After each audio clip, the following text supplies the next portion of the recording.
Hi, podcast family. This is Jeff K with Brittany Storty. Brittany, I hope I'm pronouncing your name correctly. Yes, you are. Her story is about a young girl who was constantly told that she would never be enough.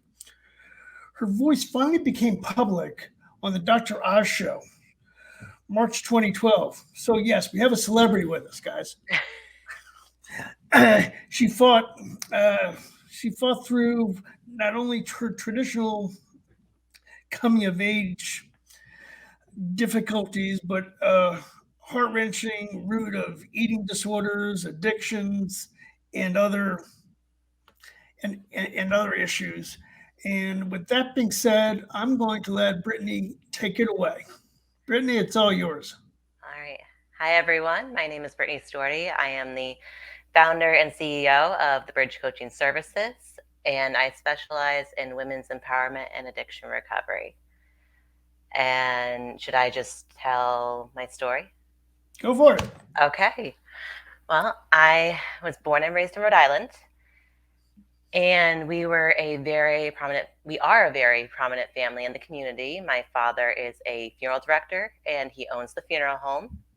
And I lived in that funeral home until I was 5 years old. So my early childhood memories are probably a little different than other people's. I remember being probably 3 years old and playing with my Barbie on the kneeler before the casket. um, so a different childhood, but my family was always concerned about image and how what we looked like. We were that family that would send you a Christmas card every year with the matching outfits that looked like they should be curtains. It was the 90s. It happened.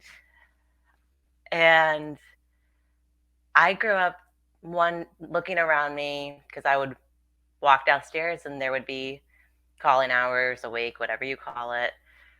And I would see how people are remembered. And I would constantly think about how I wanted to be remembered. And I wanted to be remembered as someone who didn't cause any trouble, someone who was obedient, who followed the rules. I wanted to be perfect. And I made this up as a very young child. And that need for perfection ended up working against me. By the time I was 8 years old, I was already a little overweight. My doctor pulled my mother aside and told her that I was too heavy for my height and my age, and that I should start watching what I'm eating. Mind you, this is at 8 years old. So that's second grade. And I was told I need to be thinking about what I put in my mouth and how that affects my body.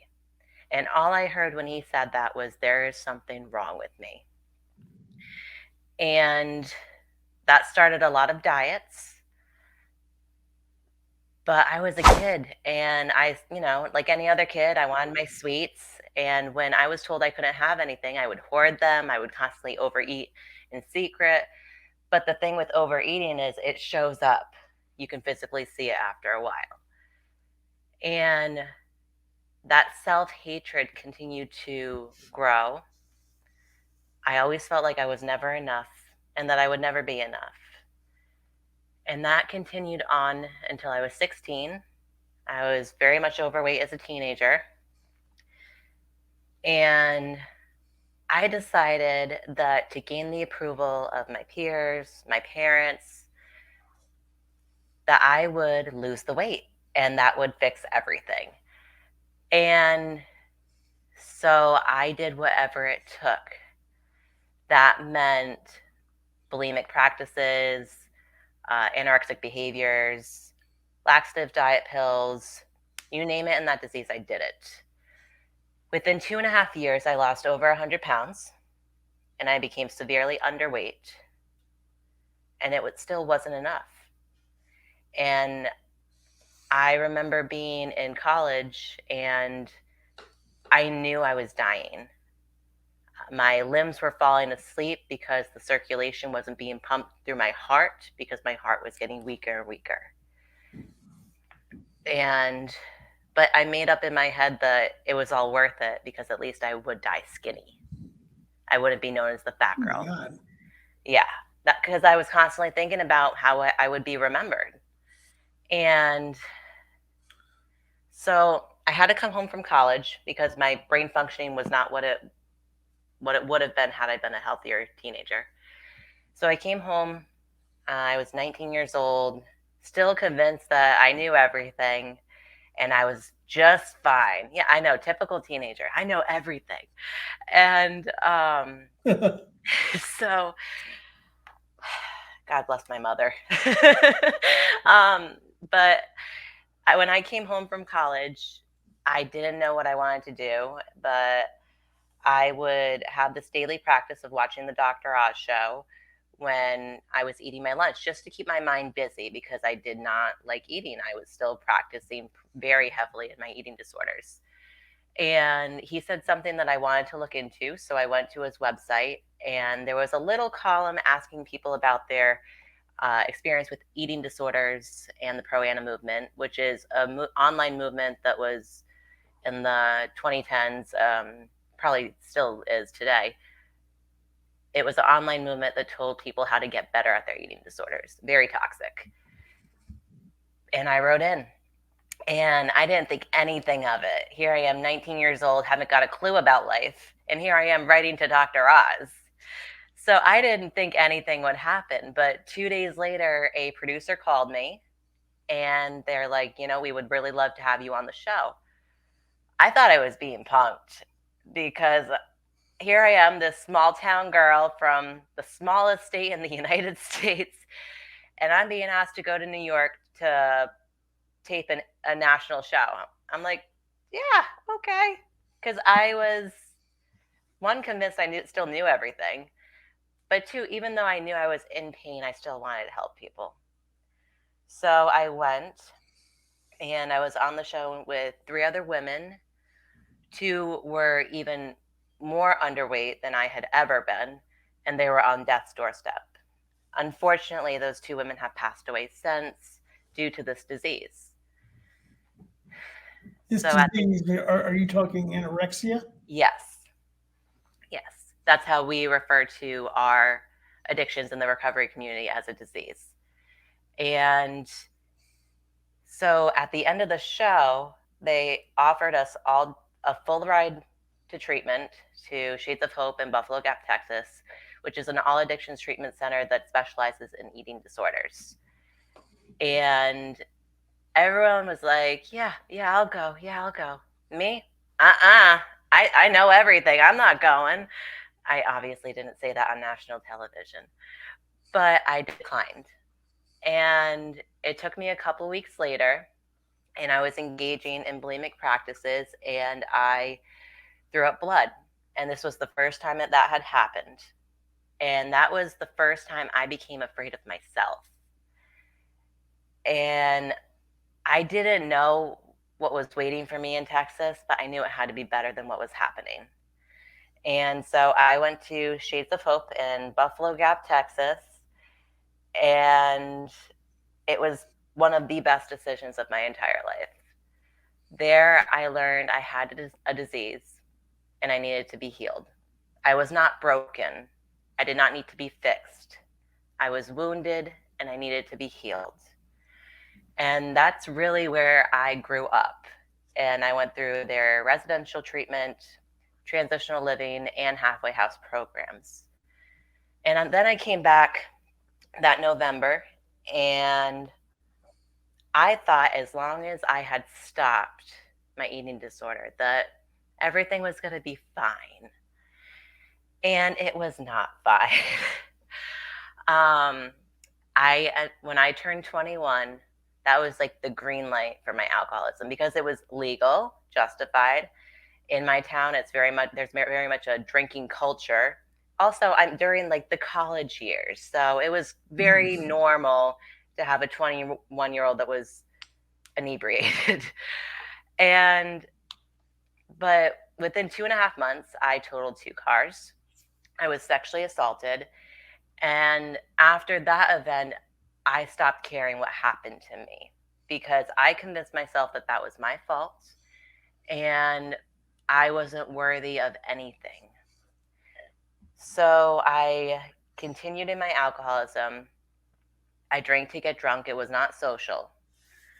And with that lifestyle, I was kicked out of my family home. Rightfully so. I was a disaster. And I was homeless for a little while.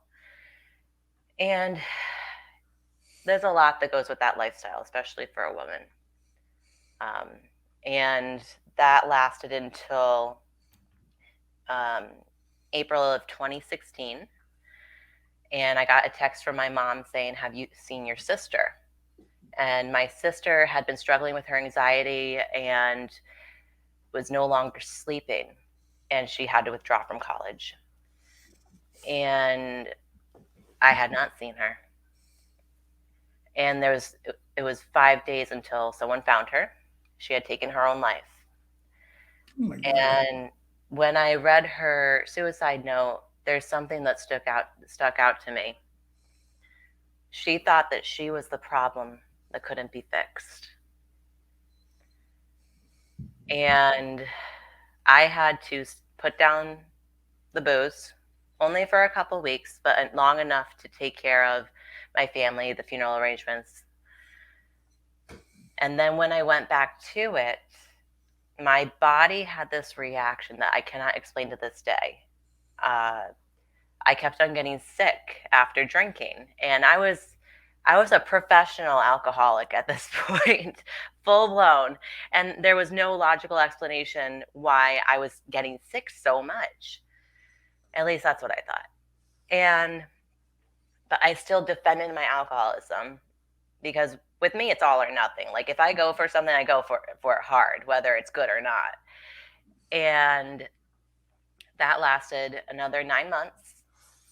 And I woke up on January 29th, 2017, and I had this thirst inside of me, and it wasn't for alcohol. It was for spirituality, a community, and to anything greater than myself. And So, yes, was your sister's unfortunate death mm, a catalyst for your recovery? absolutely 100%. And I think that's what I mean. I believe in God, um, as I know him. And I believe that God, higher power, universe, whatever, there are certain events in our lives that are put there to shake things up. Mm-hmm. And without those events, nothing changes if nothing changes. And I had also found bodybuilding. And I found I loved that more than my alcoholism, so I had to make a choice. And I chose bodybuilding. Put down one addiction, picked up another. I swear, with my entire life, it's like whack-a-mole, you know? Like, "Ooh, let's see if this one pops up, you know, let's see what's gonna pop up." And so I chose bodybuilding, and I trained for 4 years for one competition. That's how badly I wanted to place well in this competition, and I went all the way with it. And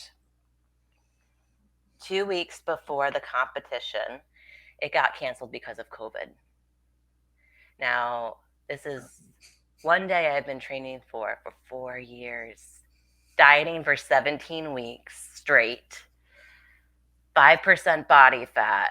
I was ready. And when that happened, my entire world changed. I had an identity crisis. I didn't know where I belonged because I had that goal for so long. I didn't know how else to live.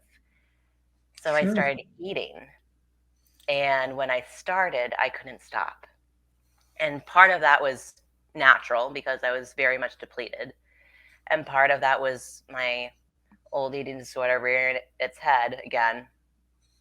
And the more I ate, the more I hated myself. But I still couldn't stop. Whenever I would try to go on a meal plan or a diet, I couldn't stick to it because my stomach was stretched out so much between, bodybuilding, binging, just a lot of damage over the years. So let me ask you this: Yes. diets, weight loss in general. I won't mention any companies, but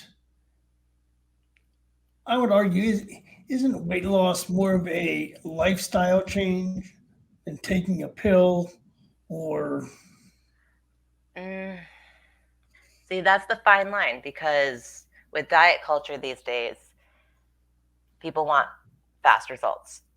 exactly? And so the answer is yes, it should be a lifestyle change.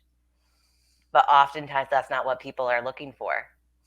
They want that quick fix, whether it's a pill or whatever, But because is they that think that, quick fix yeah, well, sustainable? because they need to be, they have made up in their minds that there is a problem and they need to fix it right away. And that process takes a lot of time.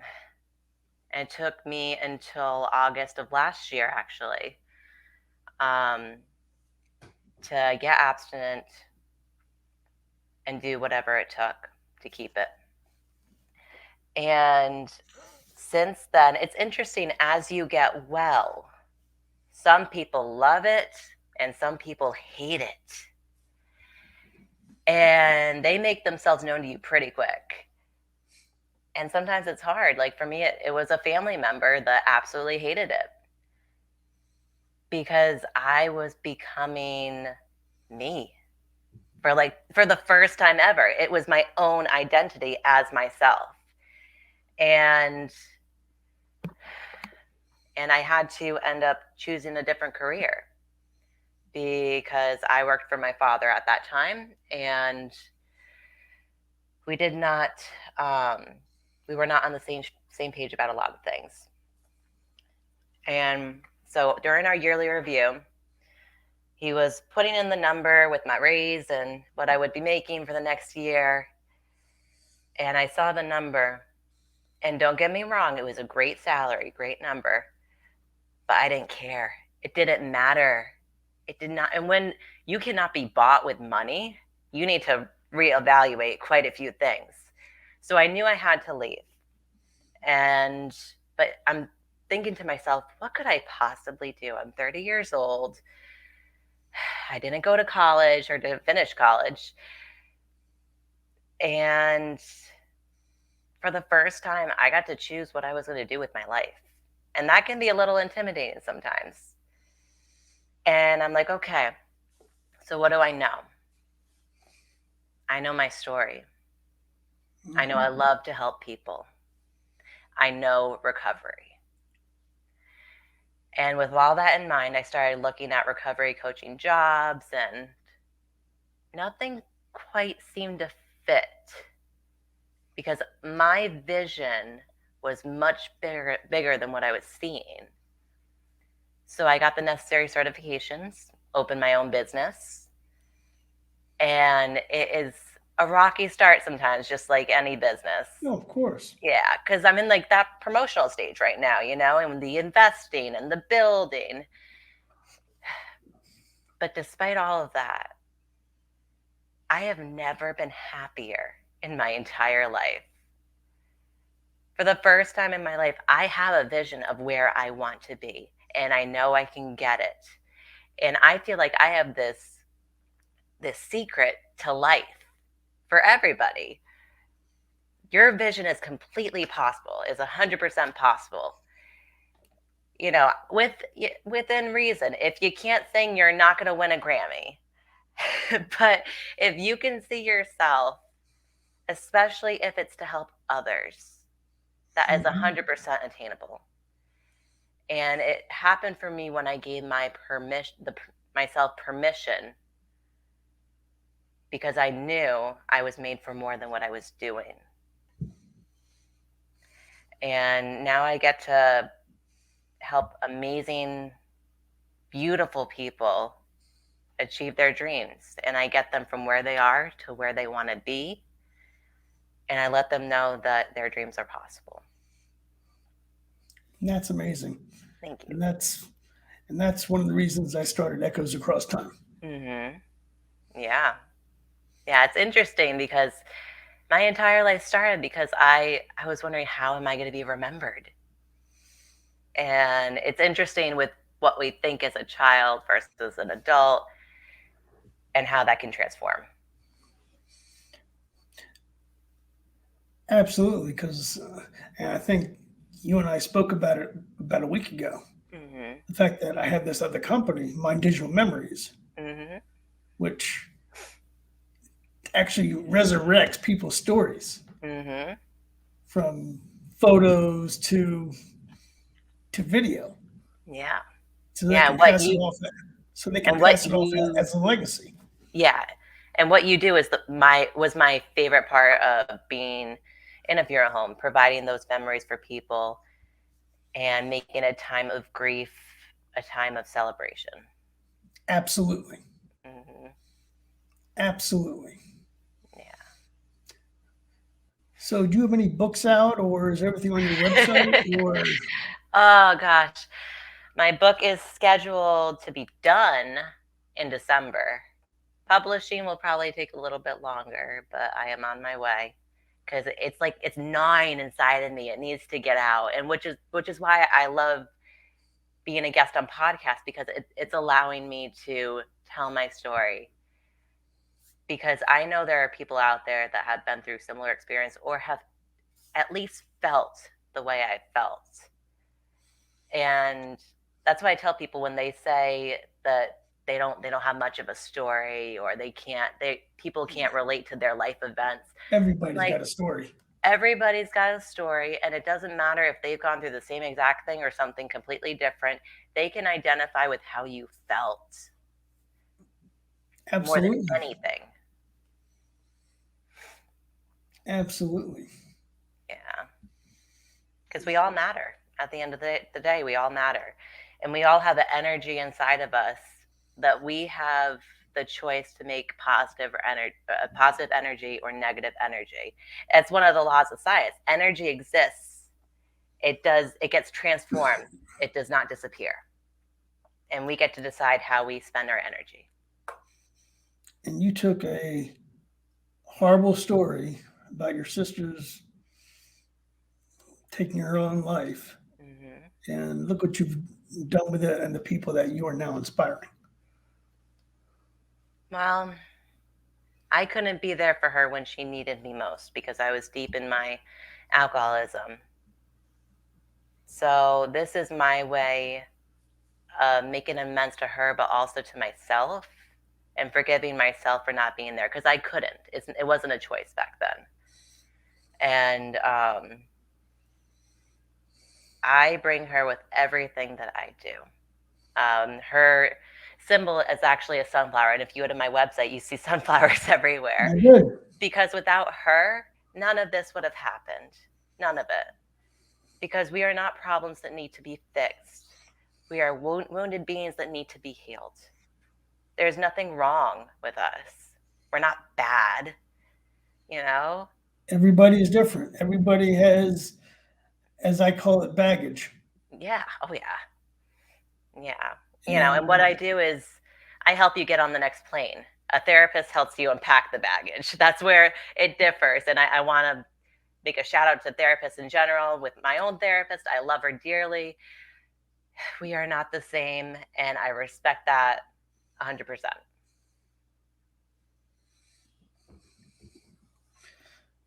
so, is your book's coming out in December?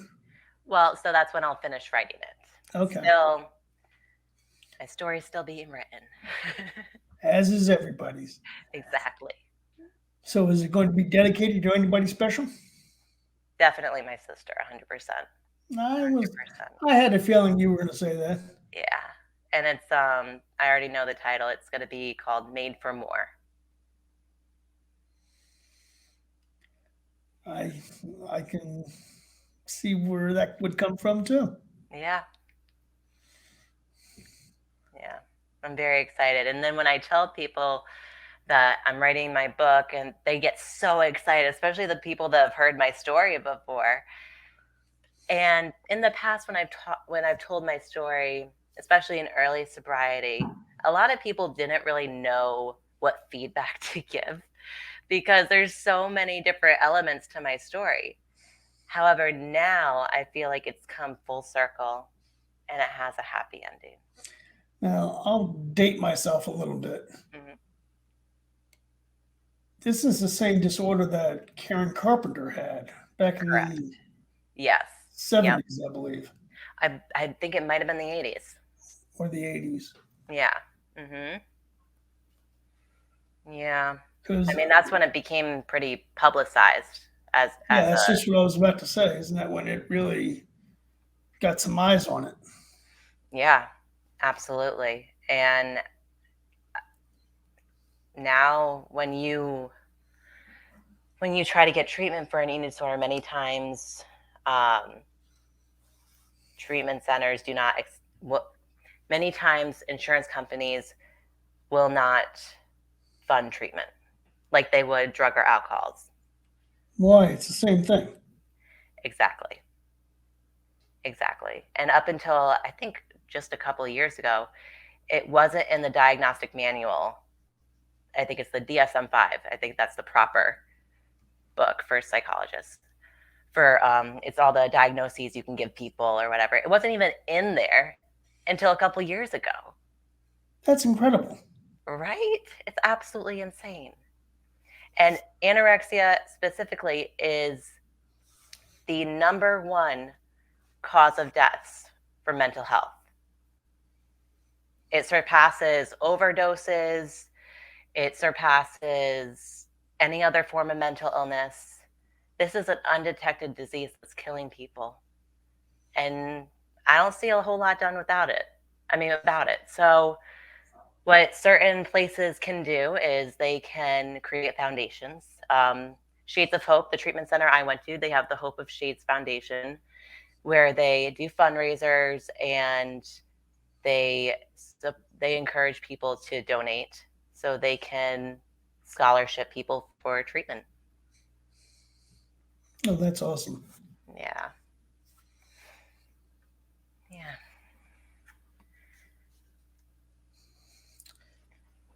So if people need to reach you, how do they do that?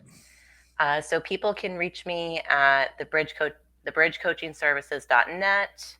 They can email me at brittanystory@thebridgecoachingservices.net. I also invite people to call or text me. It's my business number. It's 508-492-5298. It's a little more informal, but sometimes more informal is the way to go. And I 100% support that. Anything you need to do to reach out, please do it. Great advice. Anything else you would like to? Let's see. You've hit your book. You've got your website, and I'll put all this links and everything on it after recording, so people can find you. And so, with that, anything else that you'd like to add? None that I can think of. I'm kind of a lot, but I'm okay with that.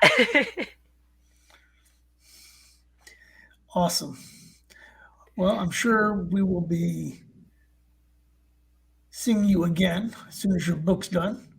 You can count on it. So, thank you, and we will be back. Thank you.